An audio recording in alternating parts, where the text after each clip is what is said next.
नमस्कार दोस्तों। अध्याय 13 में हमने राजा हिमांक के कर्मों की गति का अद्भुत वर्णन सुना। अब आज अध्याय 14 में हम वैशाख मास में अंजलि दान और जल दान के महत्व को एक पिशाच की कथा के माध्यम से जानेंगे। तो इस वीडियो में हम सुनने वाले हैं वैशाख मास महात्म्य का 13वां अध्याय। नारद जी बोले, मिथिलापुरी के धर्मात्मा राजा श्रुति ने राजा हिमांक के अद्भुत चरित्र को सुनकर हाथ जोड़कर सुखपूर्वक बैठते हुए ब्राह्मण सुखदेव जी से कहा, महात्मन, मैंने अत्यंत आश्चर्यजनक और अद्भुत चरित्र सुना। कृपया अब मुझे वैशाख मास के धर्म का महत्व बताइए। राजा के प्रश्न सुनकर महात्मा सुखदेव जी बोले, हे राजन, मैं अब तुम्हें शुभ भागवत धर्म का वर्णन सुनाता हूँ। इसे जान लेने से प्राणी सांसारिक जन्म मरण के बंधनों से मुक्त हो जाता है। वैशाख मास में जल का घड़ा दान करना, प्याऊ लगवाना, मार्ग में छाया की व्यवस्था करना, तालाब, बावड़ी, बगीचे और धर्मशाला का निर्माण करवाना अत्यंत पुण्यदायी माना गया है।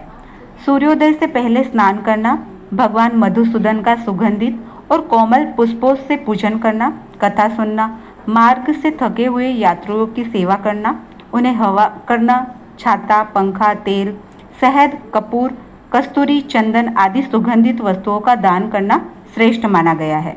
वैशाख मास में जल दान और अन्न दान अवश्य करना चाहिए। भूखे और प्यासे प्राणियों की सेवा करना महान धर्म है। जो ऐसा नहीं करता उसे पशु और पिशाच योनि प्राप्त होती है। एक बार एक पुत्र ने देखा कि उसके पिता पिशाच योनि में अत्यंत कष्ट भोग रहा है। वह भूख और प्यास से व्याकुल होकर अपना ही मांस खा रहा था।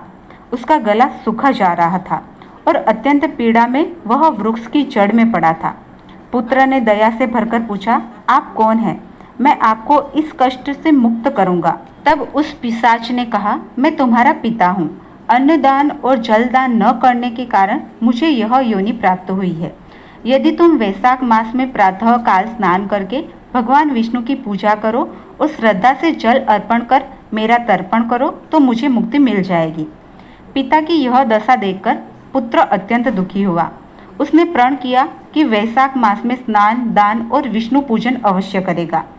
उसने विधि पूर्वक वैशाख मास में प्रातः स्नान किया, भगवान विष्णु की पूजा की और श्रद्धा से जलदान तथा अन्नदान किया। उसके पुण्य के प्रभाव से उसका पिता पिशाच योनि से मुक्त होकर दिव्य विमान में बैठकर विष्णु लोक को चला गया। शास्त्रों में कहा गया है कि वैशाख मास का धर्म सभी धर्मों का सार है। जल सेवा, अन्न सेवा और भूखे प्यासों की सहायता करने से मनुष्य को इसी लोक में भी शुभ फल मिलता है और परलोक भी सुधर जाता है।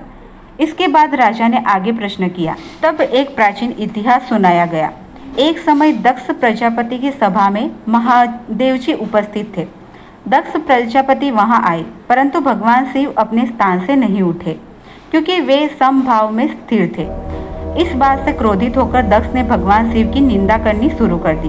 उन्होंने अपमानजनक वचन कहे और माता सती तथा भगवान शिव को यज्ञ में निमंत्रण नहीं दिया। जब माता सती को यह समाचार मिला तो उनके मन में अपने पिता के घर जाकर यज्ञ देखने की इच्छा हुई।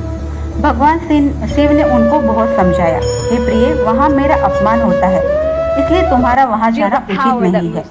लेकिन माता सती नहीं मानी और अकेले ही अपने पिता के यज्ञ में चली। वहाँ पहुंचकर उन्होंने देखा कि सभी देवताओं के लिए आहुति दी जा रही है, परंतु भगवान रुद्र के लिए कोई आहुति नहीं दी गई। यह देखकर माता सती अत्यंत दुखी हुई। उन्होंने सभा में कहा, बड़ों का अपमान करना कल्याणकारी नहीं होता। आपने भगवान रुद्र का अपमान किया है। जब दक्ष और सभा के लोगों ने शिव जी की निंदा जारी रखी, तब माता सती ने इसे असहनीय समझा और क्रोध तथा पीड़ा में अपने शरीर का त्याग कर दिया। यह समाचार सुनकर भगवान शिव अत्यंत क्रोधित हुए। उन्होंने वीरभद्र और भूत गणों को भेजकर दक्ष के यज्ञ का विनाश करवा दिया। वीरभद्र ने यज्ञशाला में पहुंचकर सबका संहार किया और दक्ष का सिर धड़ से अलग कर दिया। बाद में ब्रह्मा जी और देवताओं के निवेदन पर भगवान शिव ने दक्ष के धड़ पर बकरे का सिर लगाकर उन्हें पुनः जीवित किया। तभी से बम बम भोले का उच्चारण प्रसिद्ध है। यज्ञ पूर्ण होने के बाद सभी देवता अपने अपने स्थान को चले गए और भगवान शिव ब्रह्मचर्य व्रत धारण करके गंगा तट पर तप करने लगे। तो दोस्तों, वैशाख महात्म्य का 13वां अध्याय यहीं पे समाप्त होता है। अंत में मैं आप सबसे सिर्फ इतना ही कहना चाहती हूँ कि कलयुग में भगवान को प्राप्त करना बहुत ही सरल है। आप सिर्फ नाम जप से ही भगवान को प्राप्त कर सकते हो और उनके शरण में जा सकते हो। इसलिए आप हर समय, हर पल, हर सांस के साथ भगवान का नाम जपते रहो। हरे कृष्ण कृष्ण कृष्ण हरे हरे, हरे राम राम राम हरे हरे। नाम जप से ही आपको भक्ति, प्रेम, शक्ति, मुक्ति सब कुछ प्राप्त हो जाएगा। अगर आपको वीडियो अच्छा लगा हो तो वीडियो को लाइक कर दीजिए। कमेंट में राधे राधे अवश्य लिख के जाइए। साथ ही आपके अपने चैनल भक्ति की शक्ति को सब्सक्राइब कर दीजिए। धन्यवाद। जय श्री राधे कृष्ण।